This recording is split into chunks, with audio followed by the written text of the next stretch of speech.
I don't know about you, but I have a love-hate relationship with social media. I really love the fact that social, in fact, saved my agency way back in 2008 when the market, everything crashed, and that we did a quick pivot, and it really saved the company, and it's been an important part of our service offering ever since. I love Instagram as a creative platform. It makes me feel like a photographer or the photographer that I always dreamed about being. I love the fact that most recently I tweeted to the CEO of LegalZoom. I was having an issue with a thing, and he responded right away, and I got the problem solved within an hour. And by the way, I'd already tried phone and email. I love that, the power of social to solve personal challenges. But oh, the time suck. I mean, hey, Facebook, I want all those hours back. Hey, Twitter, my feed is essentially useless. And TikTok, thanks for forever wrecking Renegade.com's ranking on Google, because the Renegade dance is showing up #1. And we own the domain Renegade.com, I'll remind you, and you pushed it down. So yeah, I've got this love-hate thing.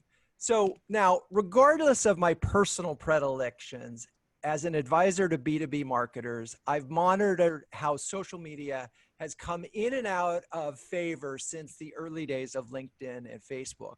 Well, guess what? Thanks to, in part, the pandemic, social media has really moved up a rung this year. B2B salespeople in particular, because they're lacking physical events, have turned to social media like never before to start conversations, open doors, and even, get themselves close to closing sales. B2B brands are dangling more content across more channels than ever before, and they're building a squadron of employee and customer advocates, and then arming them with social sharing tools.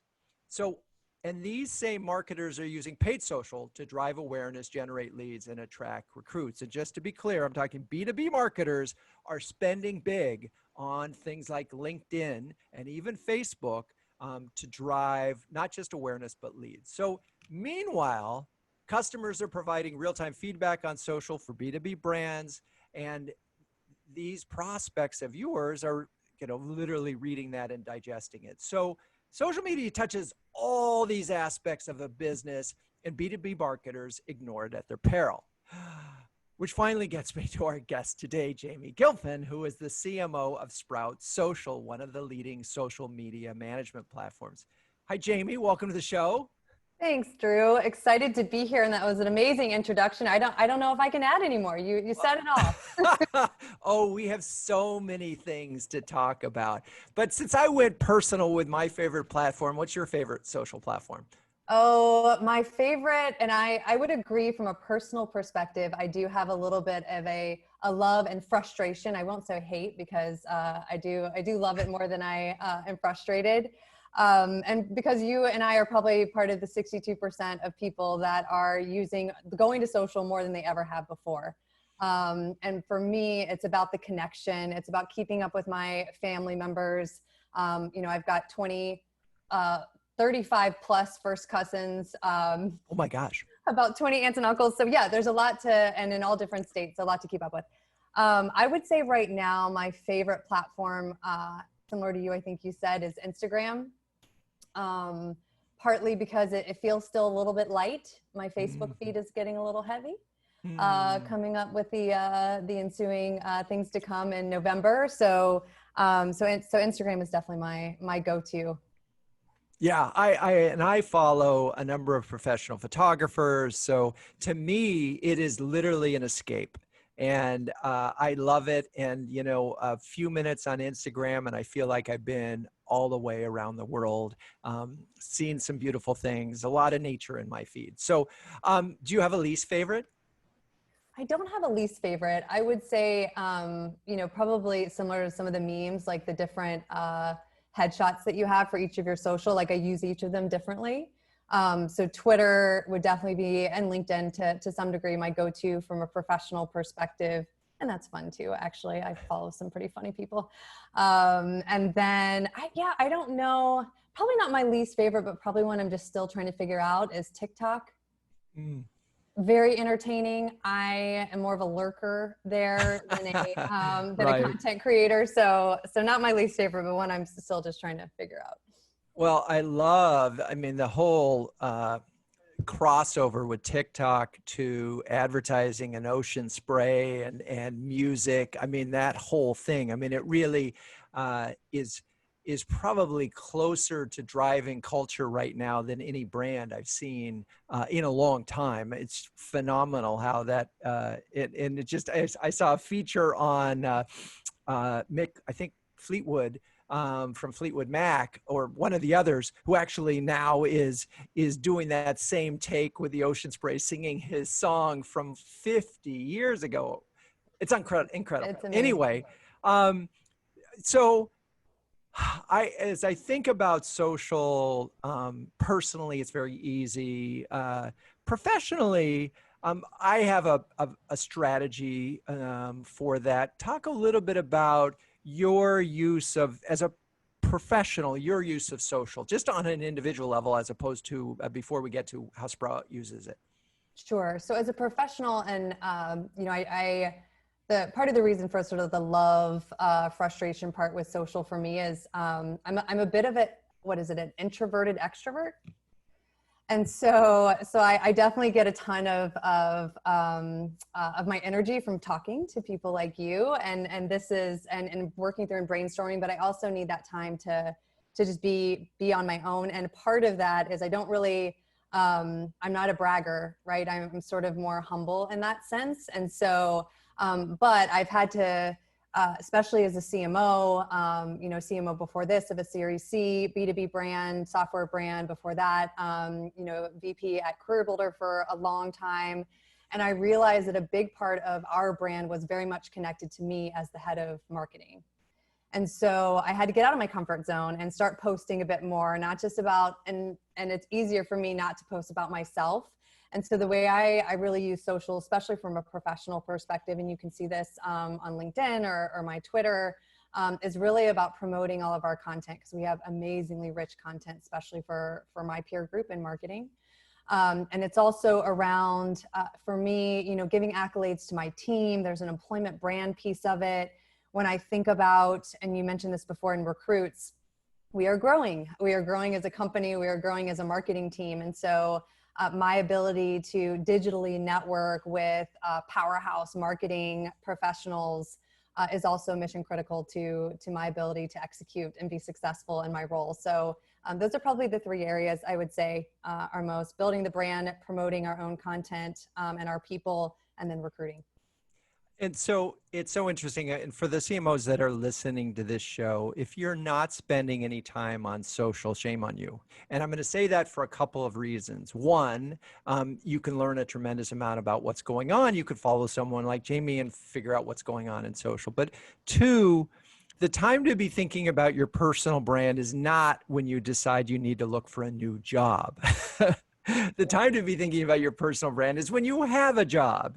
And, you know, part of the thing that is, even if you're an introvert, sharing content, sharing is caring, right? It is in many ways. And so I'm on my soapbox for a second, but I talk to too many CMOs that are in transition who have no social footprint whatsoever. And there's a double problem with that. One is, what it says to companies is that you're not current. If you're active in social and you're following and you're an influencer, that means that you'll be able to help your company do that. And these things go together. And so there is a line where you can over self-promote, but as long as it's good for the company, you're fine, right? When it gets beyond that, where your brand becomes better known than the company, or you've associated yourself so closely with it that you create a problem. Anyway, any comments on that? Especially as marketers, right? Right. I mean, of any C-suite in the organization, it should be the CMO that's most familiar with all of the channels, all of the communication sort of levers that you have for your marketing stack. And so I think that's really important. I think something also that you hit on that I'd want to advocate for as well. It's not just you, but really promoting that for your CEO. That's something that we are seeing more and more. This applies to B2C, but As I will hit on probably a few times, forgive me, but B2C is an absolute indicator for the behavior on B2B. And so one of those is that we as people find brands more trustful. We find them, or more trusting, I should say. We are more trustful of brands that where their C-levels are on social, where they're talking about the business, where they're talking about where they've not only done really well and sort of beating our chest and promotion, but also what we've learned and where we've messed up. That bit of transparency creates that connection and that trust with our buyers more than anything else. So that's why social is so critical, but also who is on social and how you're talking on social as well. I love that point, and I'm going to just expand on it in a couple ways. One, every CMO should be thinking about their CEO. Yes, I mean, for sure. Right, and you can't succeed without them succeeding.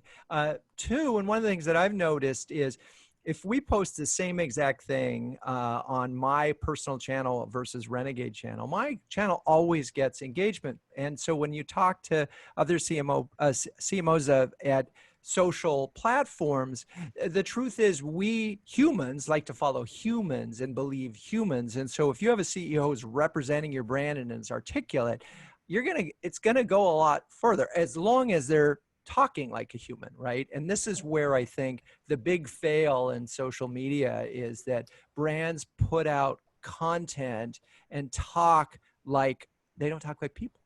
100%. They're not social. They're not, well, because you immediately go into your business mode, right, which that is fine when you have invested months and months into a marketing campaign, let alone whether that's, TV or print. I think that print is coming back, or maybe a direct mail piece, which actually is coming back.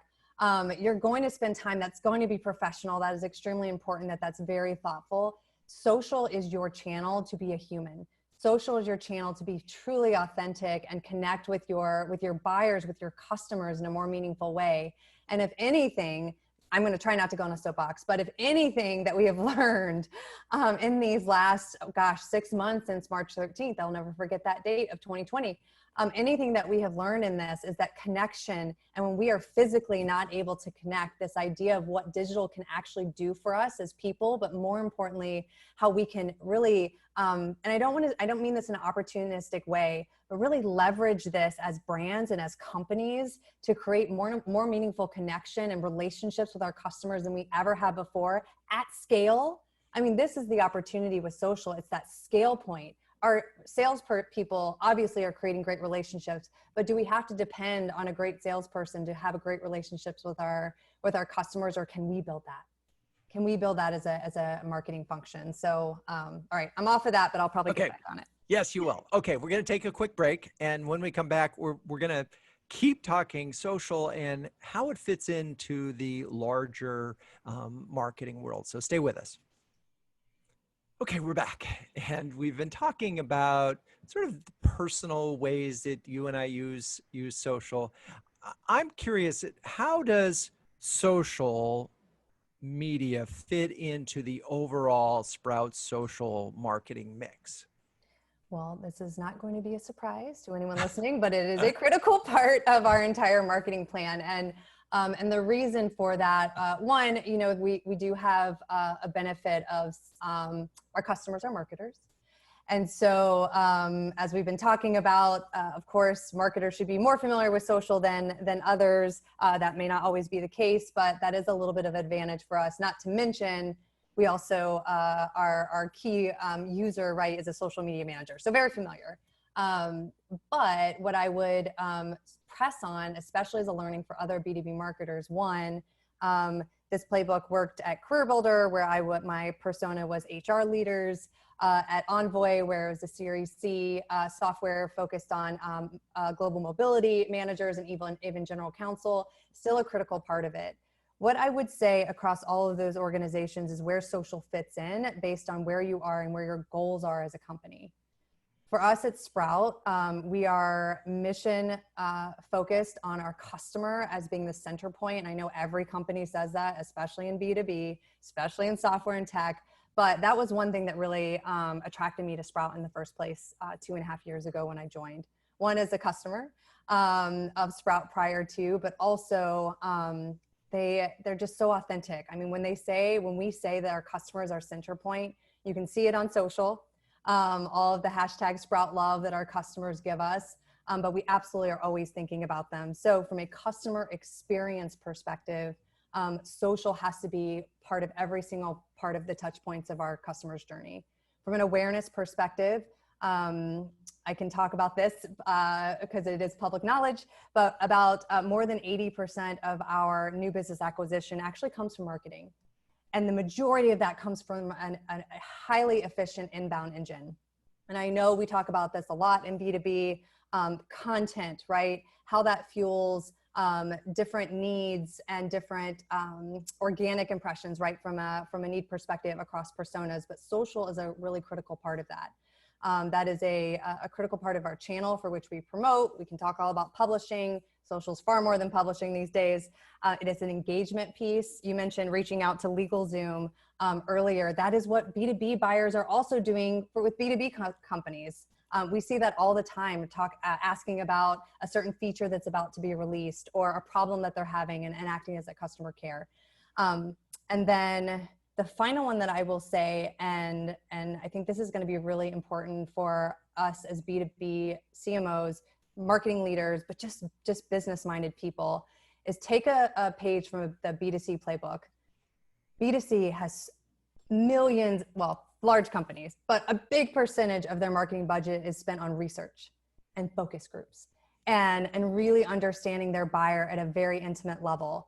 We can do that now without the millions of dollars or very high expenditures through listening. We've got to listen to our audience, and that becomes also a mission critical part of our strategy that actually dictates everything else. So what we hear from our audience on listening dictates our campaigns, what topics our content is going to revolve around. And I can share, if you want to hear it, a little bit of how that has been a game changer for us, honestly, past pre or post COVID. So I do want to talk about social listening because obviously that's what you guys do. And I know it's really important, and I've seen it work incredibly well on any number of levels. But before I do that, because you mentioned that you use social listening to drive your campaigns, I'm wondering if there is sort of a big brand idea behind Sprout or in the success of Sprout. Customer centricity is certainly obviously an important part. Is there an articulation of the brand that helps drive your marketing? Yes. So our brand, and we're going through some persona work right now to sort of define this more. But for us, we will always stand by the power of social for businesses to connect and create real connection with their audience. That's what we've always, that's sort of been our mantra. And most importantly, as we think about that, it was email, right? It then turned into, or I should say telephone, then turned into email. Now social really is that connection point, and it's more than a communication channel. It truly is a way for businesses to connect, but more importantly, drive a end-to-end, authentic, empathetic customer experience. And that's what we hopefully do, and hopefully our customers agree, but also what we help our customers do.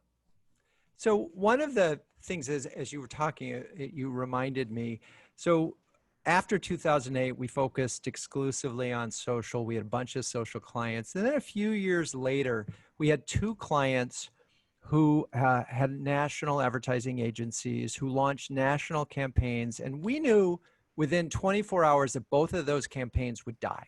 We could tell the negative sentiment on both. It was remarkable. It wasn't just one, it was 2 based on the TV advertising that they were doing. And they were spending enough money that this had to be the driving force for the brand and across all channels.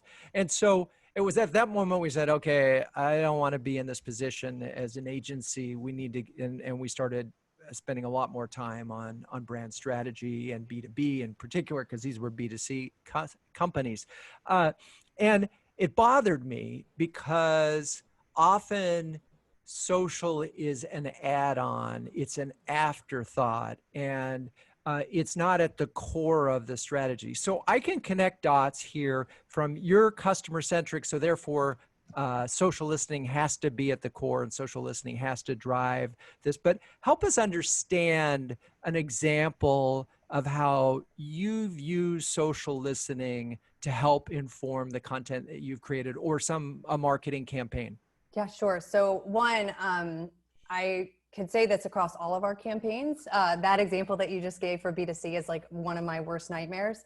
Um, so the way to, not live an actual nightmare in reality is to listen to your audience, understand, right? Do that pre-testing of those campaign ideas, which is actually what we do across all of our sort of big campaigns that we're going to invest in. A really good example, and I mentioned that I can talk about this, or the COVID example that we have. So March 13th, again, the day that I always remember, including June 18th, which is my wedding date, and then my children's birthdays. Anyways, there's a few dates swimming around in my head. So there, on that day, about probably a week later, our social media leader, who is phenomenal, came to me and said, hey, I pulled a listening report post-COVID, and I just want to share with you, one, what topics they're interested in, two, what things they are getting really frustrated with in terms of what we're talking about, and three, I have very specific recommendations for one, what we should be pausing from a campaign perspective, from a publishing perspective, but two, where I think we can start to invest our content resources to provide real value back to our audience.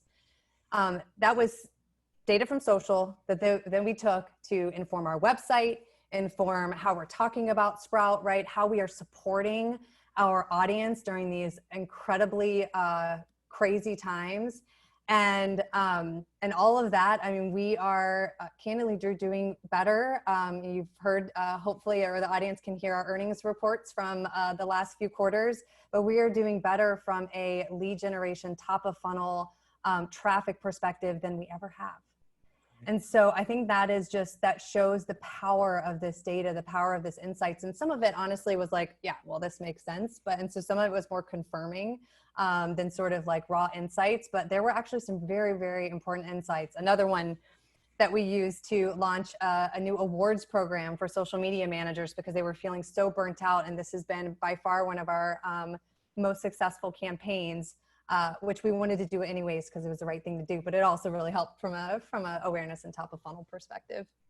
So I love this, and to me, it says that social deserves a seat at the strategic table, as much as, say, marketing automation data people want to have, right? How are the campaigns performing? But the thing that's interesting to me about social is that social can lead, because it's a leading edge indicator. I also just wanted to highlight the notion of testing on social, but testing concepts on social. It's so easy to do. Yep, and you yet just took the words out of my mouth. Exactly. It always shocks me in B2C or B2B when a brand is launching a big campaign and they don't use social to test it. So, but I think the insight part of it is so important. But it takes the CMO to recognize that this isn't just some outlier thing. This is core to who we are and what our customers are saying in the marketplace. And so there's this, in the old strategy circle, you would have brand and you would have culture and you would have competitor, and that intersection of the Venn diagram was a place for strategic insight. Well, social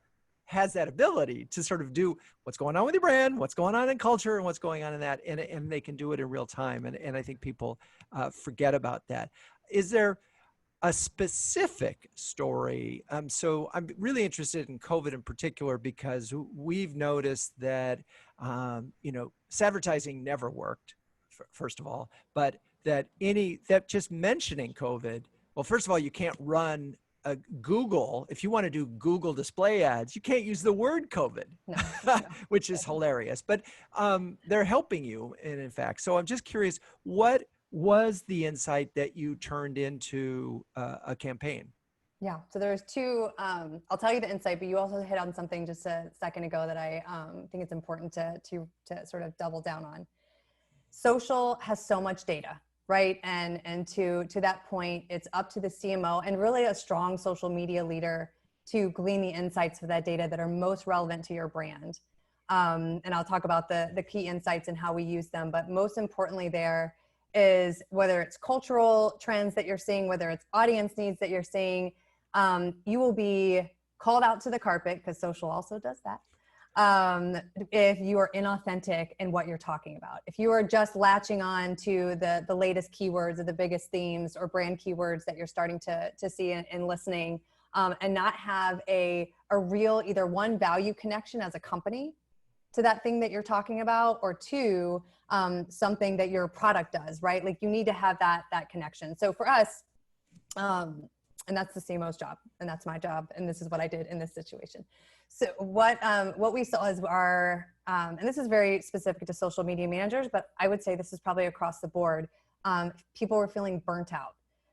Social media managers were working, I mean, in some cases 24 hours a day, and I'm not being unrealistic about that or being dramatic about it, because they were just constantly on. A lot of this had to do with B2C, because that's obviously a big portion of our customer base, but also software and technology is a big portion as well. And this sort of like feeling like they're always on, not having the answers was another one, because as a social media manager, you want to have the answers, you want to respond quickly, but when you don't know when your doors are opening, when you don't know what the protocols are, because the companies are still trying to figure it out, it was highly, highly stressful. And so what they did not want to hear from us was how to publish, more content, or, how to do more with social. Like they did not want to hear that from us. Right. And that was very clear. And so a lot of our content came from managing your mental health. How to talk to your boss about taking some time off. What does PTO even look like in a remote world? The content shifted to, managing social media during a crisis, not crisis management, which is a nuance there that was really important. So sharing best practices, getting our customers on webinars to talk about how they're managing through it. So that's really where we started to pivot. And part of that was a big reason for, how we've been able to build awareness, but most importantly, that we were able to show our audience that we heard them, that we empathize, and that we're here to support. Awesome. Okay, we're going to take a quick break and we'll be right back.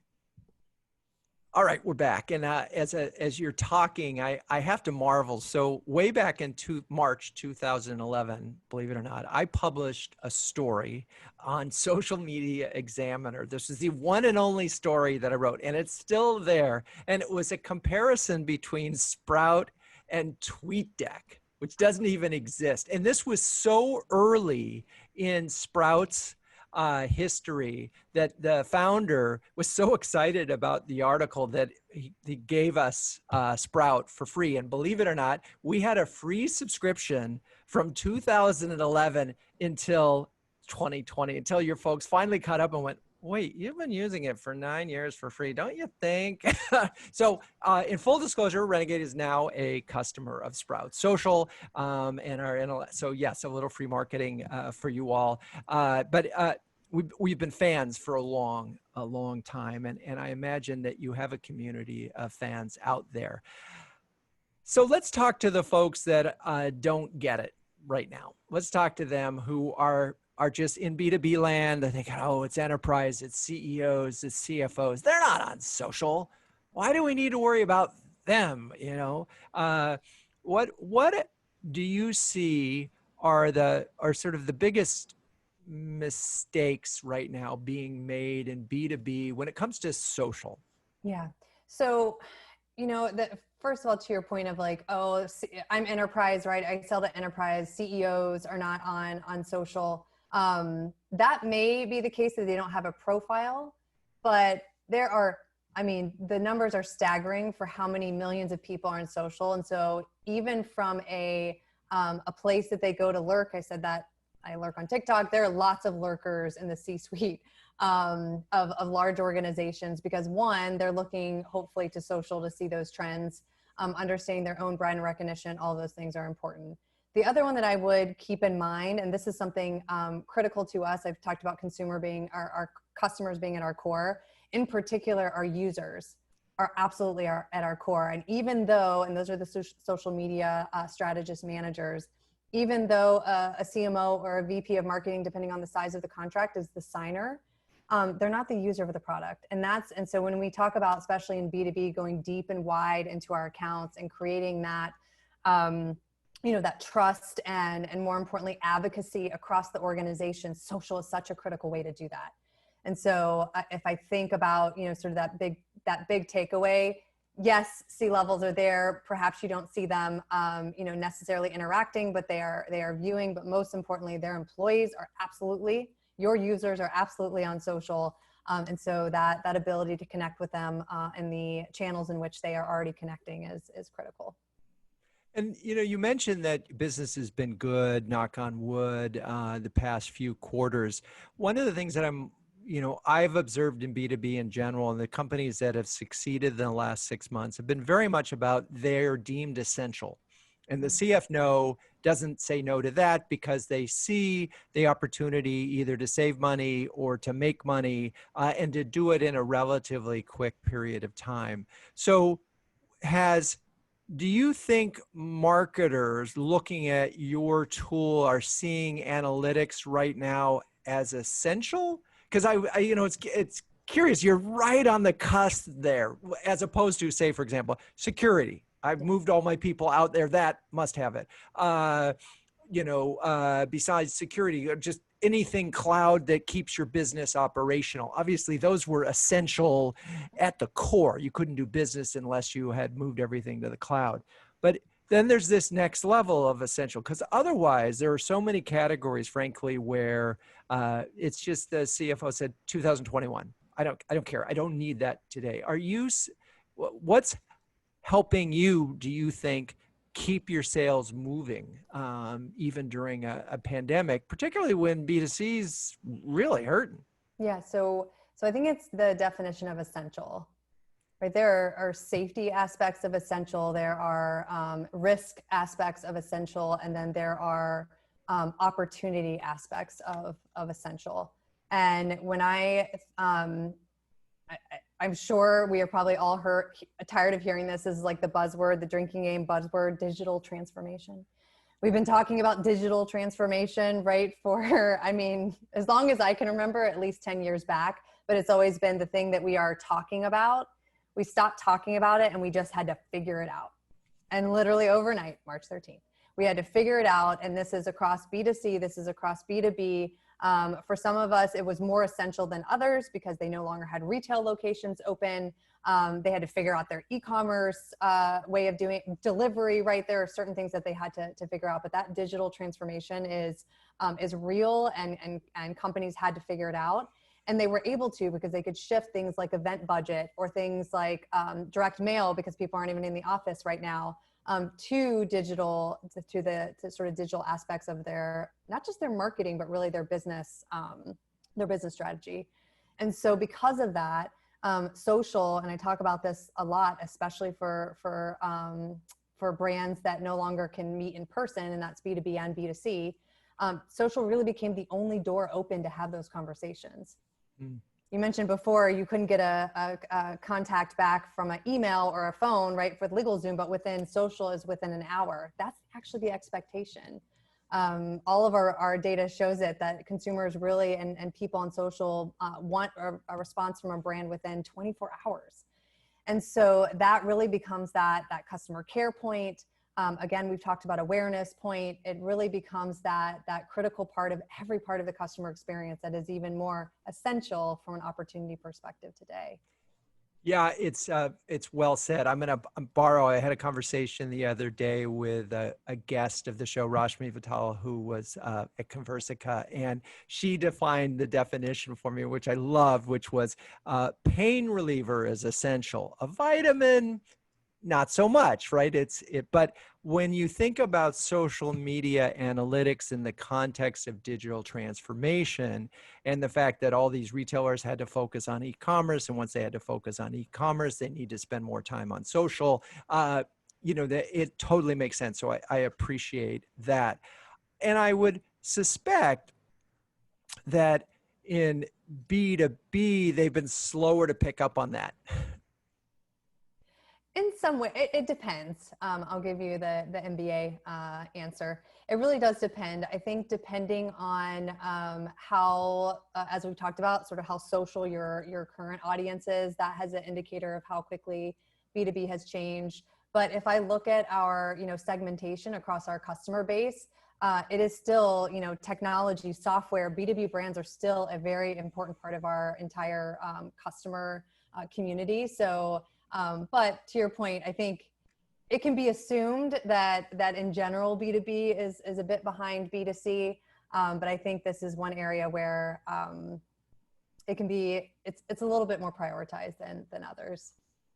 Okay, so we're gonna sort of help summarize here for B2B marketers who are, what would you say? I don't think we talked about the mistakes that they're making, but let's just sort of give them sort of, what are the mistakes? What are they missing? What are the opportunities that they typically, again, B2B, are missing out on? Sure. So I think the biggest mistake is that B2B marketers see social as just another distribution channel. So it's another, and you hit on this before, it's like, oh, we're going to launch this campaign. Oh yeah, we should create a couple posts for social. That is really undervaluing the potential and the power that social can have for your overall strategy. So that's number one. Two, I would say B2B companies make the mistake of not seeing, we talked about this a little bit, but not seeing social as a way to connect and be human with your audience, but that authenticity. That's also a big buzzword at Sprout, but being authentic, being empathetic, that is the channel that you get to do that in, become a human.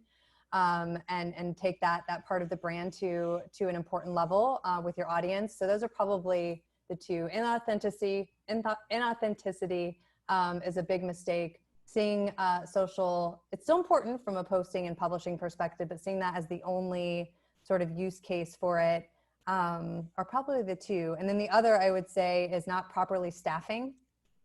So once you start to leverage social and realize its potential for your marketing strategy, you will start to get more followers, you will start to get more engagement. And back to the authenticity point, if you're not responding, maybe not within 24 hours, that is probably best practice. So good job, LegalZoom. But at least in that 48 hour and really, engaging with your audience is probably another mistake when people start investing in social. I'm afraid to ask this question, but way back, in 2010 to 12, when we were doing early days of social, and I go back farther than that, but we had an expression, twin turns, the Twitter intern. Is that still a thing? I mean, are people still giving social to the youngest person in the room because they know how to do this stuff? Of course. I think there's two, and don't be afraid to ask it. There's two reasons for it. One, there are tons of sort of freelance, right, that are social media managers that help brands. Part of that is not because it's not important, but because it's just the growth stage of the company. I talked about that a while ago, like where social sits in your priority from a growth stage perspective. The other one I would say, and this goes back to something else that I talk about quite a bit, is we as CMOs never were social media managers. Most of us, average age of CMO is 54. Most of us are over 40. I'm somewhere in between there. And so we never were social media managers. And so we don't always fully understand the value, but more importantly, we sort of figure that a younger generation knows more about it from a personal perspective. So I think those are the two things. We don't get it because we're too old, because it wasn't part of our life growing up. But then two, depending on the importance and where you are from a growth stage perspective. Yeah. And one of the things that I encourage CMOs to do in those cases is a little reverse internship. Get to know a social media manager and have them get you on TikTok, and you 100%. Can teach them a little bit about marketing. Yes. Because one of the things that I often find is that folks in social really think social is the world of, and don't see how the pieces fit together. And obviously the CMO needs to do both of those things. Okay. I love those as advice to CMOs in terms of mistakes. All right, let's add to the list of this and just wrap up. I know that right now, because of the economic downturn, that there's a tremendous pressure on CMOs to drive you talked about how content, you can point to marketing driven leads or qualified leads or whatever, that was 85% of your business was inbound. There's tremendous pressure on CMOs to drive revenue, okay, flat out. How, in that context, where does social media fit in as a revenue driver? Yeah, of course. For us, and I mentioned this before, it is all parts of our funnel. So from an awareness perspective, the content, it's a huge distribution channel for our content. You mentioned SEO before, TikTok taking over your own domain. Social is stronger than domains. I mean, that's probably a key learning here. And so the way that it plays into and supports our organic is extremely important from an awareness, or from a, consideration point. So a little bit further down in the funnel, they're going to social to ask their networks, hey, do you use Sprout? What do you think? They're going to the communities, right, where they live in, and ask questions as well. So that networking piece, all the way from awareness through consideration, social really is a key part of all of that. And then, as I've talked about, and I will not get off that soapbox, but the listening and really the power of the analytics and insights to inform all of that. Cool. All right. So if you didn't get it, I'm going to give a few more points to sort of think about this. So if we start, you never go wrong by listening to your customer. That's a good thing there, right? You can use it as a testing platform. You can use it to inform your strategy or refine your strategy, one or both. And then the thing that is key to all of this is that social has a seat at the table. And one of the reasons why I could see social analytics and platforms like Sprout Social growing now is, if we're going to invest more in social, we better be measuring it. And you need those tools in order to do it. It's really hard to do it well and track it. So we're gonna do two things. We're gonna respect social as a multidiscipline, multifunctional channel. We're gonna measure and track our performance over it, and we're gonna give them a seat at the table. They're not gonna be the after effect. And if we're gonna do that, then we probably want to have someone who's relatively seasoned, because now I would argue this social's been around for 15 years, easily. I mean, easily. And so there are seasoned people out there. Get them on your team. If at minimum, make sure that your your social analytics person is seasoned. All right. I'm off of my soapbox. Jamie, thank you so much. Thanks, Drew. This was great. So much fun. Okay. And, here's a thought for you all. If you enjoy this show, speaking of social and sharing is caring, go to your favorite social platform and share that you listen to the show. That'd be awesome. Feel free to, share it on LinkedIn or Twitter or Instagram. I promise to engage with you. And so does Jamie. We're on it. We're there. Okay.